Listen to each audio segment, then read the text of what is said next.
ఈరోజు మన వీడియోలో ఆర్పిఎఫ్ ఎగ్జామ్ గురించి కంప్లీట్ డీటెయిల్స్ మాట్లాడుకుందాం. అసలు ఈ జాబ్ ప్రొఫైల్ ఎలా ఉంటుంది, స్టేట్ కానిస్టేబుల్ బెటరా, ఆర్పిఎఫ్ కానిస్టేబుల్ బెటరా, శాలరీ ఎంత ఉంటుంది, last year previous years cut offs ఎలా ఉన్నాయి, మీకు ఎంత స్కోర్ వస్తే మంచిది, ఎగ్జామ్ అటెంప్ట్ చేసే విధానము, ఇవన్నీ నేను ఈ వీడియోలో కవర్ చేస్తాను. ఫస్ట్ అసలుకి ఆర్పిఎఫ్ కానిస్టేబుల్ ఏంటంటే మీరు ఎవరు దీనికి సపరేట్గా ప్రిపేర్ అవ్వలేదు అలా ఏం ఫీల్ అవ్వద్దు. సేమ్ మీరు ఇప్పుడు స్టేట్కి ఎలా ప్రిపేర్ అయ్యారో సేమ్ అదే ప్యాటర్న్ ఉంటుంది. ఇంకా ఇక్కడ అర్థమెటిక్ రీజనింగ్ ఏంటంటే చాలా డెడ్ ఈజీగా ఇస్తాడు.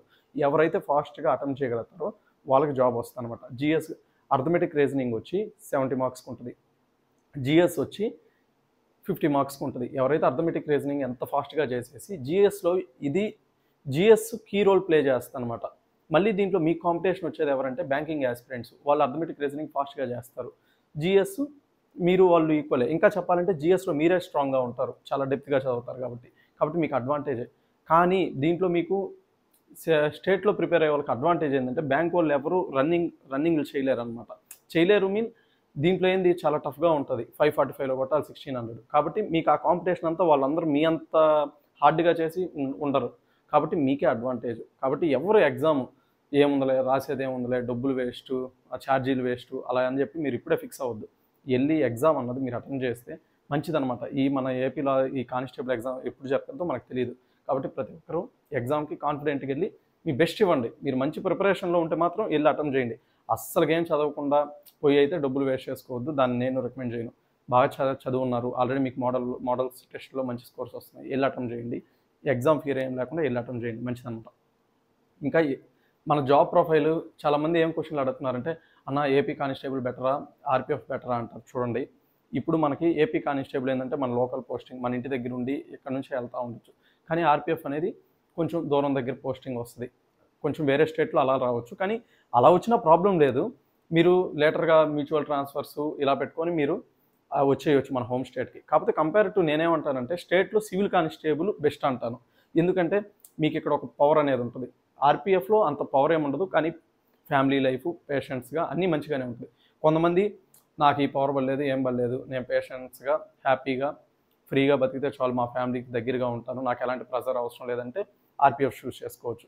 కొంచెం పవర్ ఉండాలి స్టేట్లో, ఇక్కడ ఉంటే కొంచెం సమాజం కూడా ఇది ఉంటుంది, ఆ పవర్ అనేది ఉంటుంది. కాబట్టి స్టేట్ సివిల్ కొంతమందికి ఇది ఇష్టం ఉంటుంది, కొంతమందికి అది ఇష్టం ఉంటుంది. ఆ జాబ్లో ఉండే అడ్వాంటేజెస్ అయ్యి, ఈ జాబ్లో ఉన్న అడ్వాంటేజ్ ఇది. కాబట్టి మీరు వైజ్గా చూస్ చేసుకోండి. జాబ్ ప్రొఫైల్ ఇవన్నీ మాట్లాడే ముందు ఫస్ట్ మనకి జాబ్ అనేది ఇంపార్టెంట్ అనమాట. ఇప్పుడు ఏదో ఒక జాబ్, మీ డ్రీమ్ ఇది అవ్వకపోయినా ఒక జాబ్ తెచ్చుకుంటే నెక్స్ట్ ఏదైనా మీరు మంచి జాబ్కి ప్రిపేర్ అవ్వడానికి ఒక మంచి ఛాన్స్ ఉంటుంది అనమాట, ఒక బేస్గా మనం ఒక జాబ్ తెచ్చుకుంటే. అండ్ ఆర్పిఎఫ్ కానిస్టేబుల్లో మీకు ఇంకో అడ్వాంటేజ్ ఏంటంటే మీకు ట్రైనింగ్ నుంచే శాలరీ వచ్చేస్తుంది. స్టైఫెండ్ 35,000 వస్తుంది. స్టేట్లో మీకు ఆ స్టైఫెండ్ రాదు. కాబట్టి ఎప్పుడైతే మీరు ట్రైనింగ్ స్టార్ట్ అవుతారో మీకు శాలరీ వస్తున్నట్టే. ఈ ట్రైనింగ్ అయిపోయాక మీరు చేతికి ఇన్ హ్యాండ్ అరౌండ్ 45 అలా తీసుకుంటారు, 45,000 తీసుకుంటారు. ఇవన్నీ నేను మీకు చెప్తున్నానంటే ఇది నా నాలెడ్జ్ కాదు, నాకు కొంచెం బేసిక్ నాలెడ్జ్ ఉంది. ఒక ఆర్పిఎఫ్ చేసే వ్యక్తితో మాట్లాడి నేను ఇప్పుడు ఈ వీడియో చేస్తున్నాను. అతను చెప్పిందే. చేతికి మీరు 45,000 దాకా అందుకుంటారు. రేపు పే కమిషన్ అయ్యాకంట 45,000 దాదాపు 60,000 ఇన్ హ్యాండ్ శాలరీ వస్తుంది. కాబట్టి ఎవరు నెగ్లెక్ట్ చేయొద్దు. శాలరీ, వర్క్ సాటిస్ఫాక్షన్ అంతా బాగుంటుంది. అతను చెప్పిన వర్డ్స్లో ఏంటంటే యూనిఫామ్ జాబ్స్లో one of the peaceful job RPF, అది మెన్కైనా ఉమెన్కైనా చాలా బాగుంటుంది అని చెప్పాడు అనమాట. మళ్ళీ దీంట్లో ఇంకో అడ్వాంటేజ్ ఏంటంటే మన దగ్గర డిపార్ట్మెంటల్ టెస్ట్లు ఉండవు కానిస్టేబుల్ ఎస్ఐకి, కానీ అక్కడ 12 years సర్వీస్ అయితే నీకు డిపార్ట్మెంటల్ టెస్ట్లు ఉంటాయి. అలా కూడా నువ్వు ఎస్ఐకి ప్రమోషన్ వెళ్ళడానికి చాలా ఈజీగా ఉంటుంది. ఓన్లీ డిపార్ట్మెంట్లో ఉన్న క్యాండిడేట్స్తోనే నువ్వు ఇది ఉంటుంది. ఇది ఒకటి ఇంపార్టెంట్. తర్వాత వచ్చి ఇంకా మీకు ఒకవేళ స్పోర్ట్స్ బ్యాక్గ్రౌండ్ అలా ఉంటే, ఇప్పుడు అతను క్రికెట్ ఆడుతున్నాను నేను ఆర్పిఎఫ్ టీం తరఫున అని చెప్పాడు. మీకు ఏదైనా స్పోర్ట్స్ బ్యాక్గ్రౌండ్ ఉంటే అలా కూడా వెళ్ళిపోవచ్చు. తర్వాత మీకు ఏదైనా ఎక్స్ట్రా నాలెడ్జ్, ఏదైనా సిస్టమ్ వర్క్లో అయ్యి తెలుసుంటే కొంతమంది కంట్రోల్ రూమ్స్లో ఇలాగా సిస్టమ్ వర్క్స్ కూడా అలా వెళ్ళొచ్చు అని చెప్పాడు అనమాట. అలా వేరియస్ ఆపర్చునిటీస్. ఫస్ట్ ఎంటర్ అవ్వడం ఇంపార్టెంట్. చిన్న జాబు పెద్ద జాబ్ అలా అనుకోవద్దు, ఎంటర్ అవ్వడం ఇంపార్టెంట్. మంచిగా చేసుకోండి. ఇంకా స్కోర్సు ఎగ్జామ్ డీటెయిల్స్ ఏంటంటే మీకు ఏ వచ్చో అవి పెట్టండి. ఎందుకంటే ఎగ్జామ్లో నెగిటివ్ మార్కింగ్ ఉంది. కాబట్టి అన్నీ నేను 120 పెట్టేస్తాను అంటే మాత్రం ఫెయిల్యూర్ అయిపోతారు. 120 పెట్టద్దు. మీకు ఏది వచ్చిందో పర్ఫెక్ట్గా అవి పెట్టండి. ఏదైనా 2 ఆప్షన్స్లో అటు ఇటు ఉంటే కొంచెం అటెంప్ట్ చేయండి. అంతేగాని అన్నీ అటెంప్ట్ చేసేసి మీ మార్క్స్ని కోల్పోవద్దు. అది మెయిన్ ఇంపార్టెంట్. తర్వాత ఈవెంట్స్ వీటి గురించి అడుగుతున్నారు. ఫస్ట్ ఎగ్జామ్ క్లియర్ చేయండి. తర్వాత మనం ఈవెంట్స్ గురించి సపరేట్ నేను డీటెయిల్ వీడియో చేస్తాను. అది ఇప్పుడు నెక్స్ట్ అందరూ మంచిగా ప్రిపేర్ అవ్వండి. All the best.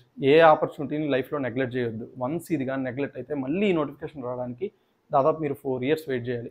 కాబట్టి ఏ నోటిఫికేషన్ని, ఏ ఎగ్జామ్ని లైట్ అనేది తీసుకోవద్దు. ఫస్ట్ ఒక మిడిల్ క్లాస్ వాళ్ళు ఒక జాబ్లో ఎంటర్ అవ్వాలి. అందుకని ఏ ఎగ్జామ్స్ ఉన్నా అన్నీ అటెంప్ట్ చేస్తా, మంచిగా రాండి. అందరికి ఆల్ ది బెస్ట్, మంచిగా ప్రిపేర్ అవ్వండి.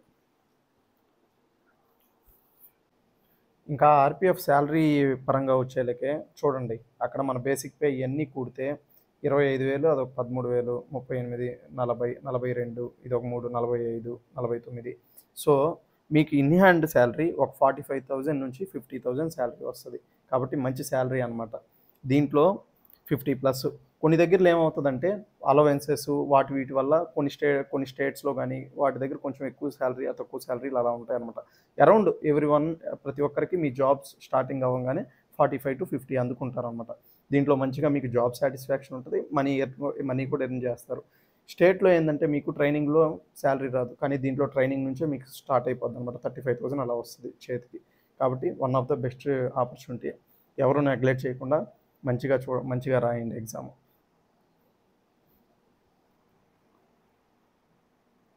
తర్వాత ఇంకా మనం ఎగ్జామ్ ప్యాటర్న్కి వస్తే ఇది 120 మార్క్స్ 90 మినిట్స్లో పెట్టాలి. అసలు ఎగ్జామ్ ఎలా అటెంప్ట్ చేయాలో చెప్తా చూడండి.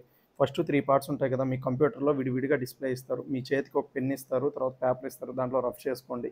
ఫస్ట్ రీజనింగ్తో స్టార్ట్ చేయండి, ఎందుకంటే రీజనింగ్ చాలా డెడ్ ఈజీగా ఉంటుంది కాబట్టి మీ కాన్ఫిడెన్స్ లెవెల్ కూడా నెక్స్ట్ లెవెల్లోకి వెళ్తాయి. ఒక సబ్జెక్ట్ని మంచిగా చేయగానే ఇంకొంచెం పాజిటివ్ మైండ్ మీకు ఉంటుంది అనమాట.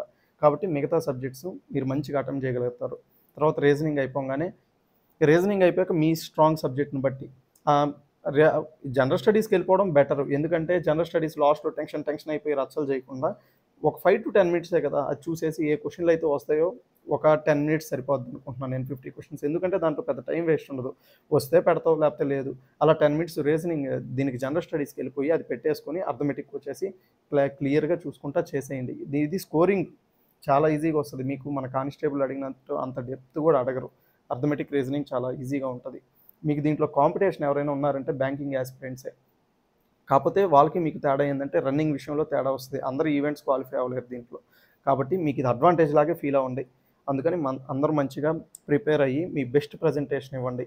చాలామంది యాస్పిరెంట్స్ ఏం చేస్తారంటే అన్ని 120 బిట్స్ పెట్టేయాలని చూస్తారు. దీంట్లో 120 బిట్స్ పెడితే నాశనం, 120 బిట్స్ పెట్టొద్దు, తెలిస్తే పెట్టండి అంతే. ఎందుకంటే 1/3 ఆఫ్ నెగిటివ్ మార్కింగ్ ఉంది, అది ఎఫెక్ట్ చేస్తుంది. తర్వాత మీకు నార్మలైజేషన్లో కూడా చాలా ఎఫెక్ట్ అవుద్ది. అందువల్ల అలా పెట్టొద్దు.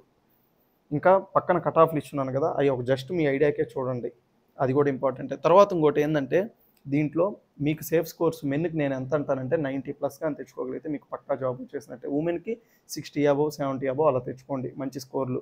ఈ స్కోర్లు ఇవన్నీ పక్కన పెడితే ప్రతి ఒక్కరు వెళ్ళి ఎగ్జామ్ అటెంప్ట్ చేయండి, అది చాలా ఇంపార్టెంట్. ఎగ్జామ్ అటెంప్ట్ చేయకుండా అలా నెగ్లెక్ట్ చేయొద్దు, ఎందుకంటే 4 yearsకి ఒకసారి ఈ నోటిఫికేషన్స్ వచ్చేది. కాబట్టి ఎవరు ఎగ్జామ్ నెగ్లెక్ట్ చేయకుండా అటెంప్ట్ చేయండి, అది చాలా ఇంపార్టెంట్. లాస్ట్ టైం నోటిఫికేషన్ మీరు పెద్ద నోటిఫికేషన్ అనుకుంటారు. 8,000కి 50% ఉమెన్కి వెళ్ళిపోయినాయి. అప్పుడు మెన్కు ఉన్నింది ఓన్లీ 4,000. కానీ ఈ నోటిఫికేషన్ 4,600 అయినా ఈసారి ఉమెన్కి 15% ఇచ్చింది రిజర్వేషన్స్. కాబట్టి మీకు 15% అంటే ఎంత, దాంట్లో ఒక 460, 230 తీసేయండి, 690 అయిపోతే మిగతా పోస్టులన్నీ మెన్కే. దాదాపు పోయినసారి 4,000 ఉంటే ఈసారి 3,300 అలా ఉన్నాయి. కాబట్టి ఈసారి మంచి వేకెన్సీలు ఉన్నాయి. కాకపోతే బయట ఎవరికి తెలియక తక్కువ నోటిఫికేషన్, చిన్న నోటిఫికేషన్ అని ఫీల్ అవుతున్నారు. సేమ్ ఇంకా నేను మీకు చెప్పే ఫైనల్ సజెషన్ ఏంటంటే ఇప్పుడు మీరున్న ప్రిపరేషన్లో ఏం ఎగ్జామ్స్ పడినా అన్ని ఎగ్జామ్స్కి అప్లై చేయండి. చాలామంది బాగా చదువుతారని కానీ ఎగ్జామ్ ప్రజెంటేషన్ బాగా ఇవ్వలేరు. మీరు మైండ్ ఎంత కూల్గా ఉంటే అంత బాగా ప్రజెంటేషన్ ఇవ్వగలుగుతారు. అది మీరు మోడల్ టెస్టులు రాస్తా ఉంటే మీకు ఆ ఎగ్జామ్ ఫీర్ అనేది పోద్ది. తర్వాత కొంతమంది ఏం చేస్తారంటే ఒకరోజు 18 గంటలు చదివేసేది అలాంటివి చేస్తారు. అలా వద్దు. రోజుకి 8 గంటలు చదివినా మీ కన్సిస్టెన్సీ, మీ ఫైనల్ ఎగ్జామ్ అయ్యే రోజు వరకు కన్సిస్టెన్సీ మ్యాటర్ అనమాట. ఒకరోజు 20 గంటలు చదివేసి ఒకరోజు ఏం చదవకుండా అలా ఉంటే వేస్ట్. కన్సిస్టెంట్గా ఎవరి వరకు లాస్ట్ వరకు పోరాడతారో వాళ్ళకే జాబ్ వస్తుంది. ఆర్పిఎఫ్ మంచి జాబే, స్టేట్ జాబ్లోనే మంచి జాబు, ఏమి యూనిఫామ్లో one of the peaceful job. కాబట్టి అందరూ మంచిగా ప్రిపేర్ అవ్వండి, మీ బెస్ట్ ఇవ్వడానికి ట్రై చేయండి. అందరికి ఆల్ ది బెస్ట్.